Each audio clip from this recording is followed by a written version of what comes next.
এই ভিডিওতে এখন আমরা সপ্তম শ্রেণীর জীবন ও জীবিকা বইয়ের আর্থিক ভাবনা অধ্যায়টি থেকে ৭১ পৃষ্ঠার দলগত কাজটি নিয়ে আলোচনা করব।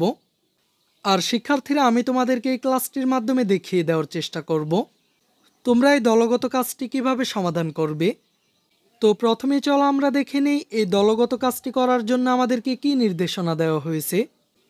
এখানে কিছু ঘটনা দেওয়া আছে। দলের সদস্যরা মিলে ঘটনাটি ভূমিকাভিনয় করে দেখাও। এরপর ঘটনাগুলো পড়ে দলগত আলোচনার মাধ্যমে পাশের বক্সের প্রশ্নগুলোর উত্তর লেখো। শিক্ষার্থীরা লক্ষ্য করো, এখানে আমাদেরকে নিচে বেশ কয়েকটি ঘটনা দেওয়া হয়েছে। প্রথমে আমাদেরকে এই ঘটনাগুলো ভালো করে পড়ে নিতে হবে। এরপর আমাদের কাজটি হলো এই ঘটনাগুলো থেকে আমাদেরকে যে প্রশ্নগুলো করা হয়েছে এই প্রশ্নগুলোর উত্তর নিচের ফাঁকা জায়গায় লেখা। এই ক্লাসে আমি তোমাদেরকে প্রথম ঘটনাটি থেকে যে প্রশ্নগুলো করা হয়েছে এই প্রশ্নগুলোর সমাধান দেখিয়ে দিব। শিক্ষার্থীরা, তার আগে চলো আমরা ঘটনাটি পড়ে নিই। এনাম সাহেবের একটি স্মার্টফোনের শখ। টাকা জমিয়ে তার এক বন্ধু রাসেলকে সঙ্গে নিয়ে তিনি স্মার্টফোন কিনতে বের হলেন। ভালো মোবাইল ফোন কোথায় কম দামে পাওয়া যায় তা রাসেল জানেন। বন্ধুর কথায় এনাম সাহেব খুশি হয়ে সেখানে নিয়ে যেতে বললেন।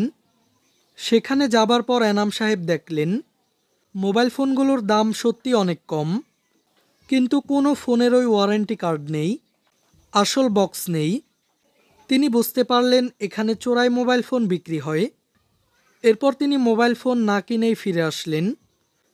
পরদিন প্রকৃত দাম দিয়ে তার শখের মোবাইল ফোনটি কিনলেন। এখন প্রশ্নটি হলো, এনাম সাহেবের সিদ্ধান্তকে কি তুমি সমর্থন করো? যদি হ্যাঁ হয় তাহলে কেন? তো শিক্ষার্থীরা, চলো আমরা এই প্রশ্নটির নমুনা উত্তরটি দেখে নিই। আমি এখানে তোমাদেরকে এই প্রশ্নটির একটি নমুনা উত্তর দেখানোর চেষ্টা করেছি।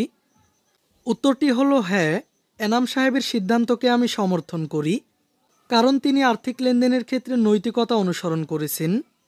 তিনি তার বন্ধুর কথায় কাগজপত্র ছাড়া অবৈধ মোবাইল ফোন না কিনে মার্কেট থেকে নতুন মোবাইল ফোন ক্রয় করেন। তাছাড়া অবৈধ পণ্য ক্রয় করলে পরবর্তীতে আইনি জটিলতায় পড়ার সম্ভাবনা থাকে। তাই তিনি আর্থিক লেনদেনের ক্ষেত্রে যৌক্তিক সিদ্ধান্ত গ্রহণ করেছেন। এই ক্লাসে এই পর্যন্তই। পরের ক্লাসে আমরা পরবর্তী ঘটনাগুলো থেকে যে প্রশ্নগুলো করা হয়েছে এই প্রশ্নগুলোর সমাধান দেখিয়ে দিব। শিক্ষার্থীরা, এই ক্লাসটি তোমাদের কাছে কেমন লেগেছে তা আমাকে কমেন্ট করে জানিয়ে দাও। আর আমাদের চ্যানেলে নতুন হয়ে থাকলে চ্যানেলটিকে এখনই সাবস্ক্রাইব করে রাখো।